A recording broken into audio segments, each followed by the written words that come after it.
संतोष देशमुख हत्या प्रकरणात अजून एक मोठी बातमी समोर आली आहे।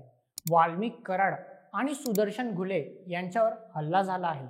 तुरुंगात राडा आणि तणावही वाढला आहे। आता काय तुरुंगात ही व्यक्ती सुरक्षित नाही अशी जनतेचे म्हणणे आहे।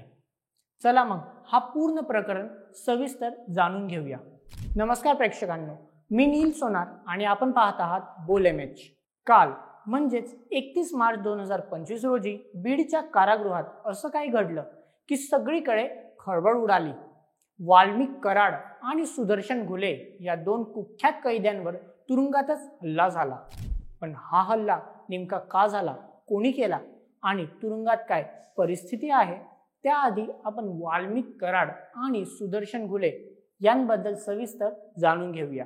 वाल्मिक कराड हा बीड जिल्ह्यातील एक चर्चित व्यक्ती आहे, ज्याच्यावर अनेक गंभीर आरोप आहेत। त्याच्यावर मुख्यतः संतोष देशमुख हत्या प्रकरणात सहभाग असल्याचा आरोप आहे। संतोष देशमुख हे मस्साजोग गावचे सरपंच होते आणि त्यांची 2024 मध्ये अपहरण करून हत्या करण्यात आली। या प्रकरणात वाल्मिक कराडवर हत्येचा कट रचणे, धमक्या देणे आणि खंडणी वसूल करण्याचा आरोप आहेत। तर सुदर्शन घुले हा सुद्धा संतोष देशमुख हत्यामध्ये मुख्य आरोपी आहे। त्यावरही फार गुन्हे दाखल आहेत। यावरूनच आपण म्हणू शकतो की हे दोघं फार ताकदवर लोक आहेत। पण काल यांवर जेलमध्ये हमला झाला। आता त्याबद्दल सविस्तर जाणून घेऊया। बीड जेलमध्ये काल दुपारच्या सुमारास हा सारा प्रकार घडला। सांगितलं जातंय की काही कैद्यांनी एकदम वाल्मिक कराड आणि सुदर्शन घुले यांच्यावर हल्ला चढवला। हातात काय होतं ते मिळालं, त्यांना मारहाण सुरू झाली। या दोघांनाही बेदम मारलं गेलं। या हल्ल्यामागचं कारण काय?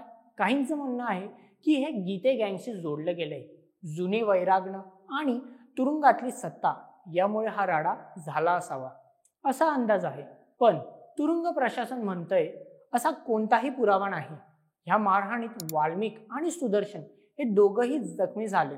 त्यांना लगेचच तुरुंगातल्या वैद्यकीय कक्षात नेण्यात आलं। पण हा हल्ला इतका बेधडकपणे कसा झाला? तुरुंगातली सुरक्षा कुठे गेली? हे प्रश्न आता सगळ्यांना पडतायत। पोलिसांनी तपासाला सुरुवात केली आहे। तुरुंगातला सीसीटीव्ही फुटेज तपासलं जातंय। काही कैद्यांना चौकशीसाठी ताब्यात घेतलं गेलंय। पण या घटनेनं एकच गोष्ट स्पष्ट झाली आहे, बीड जेलमध्ये सध्या सगळं काही आलबेल नाही। तिथे तणाव वाढलाय आणि काहीही घडू शकतं।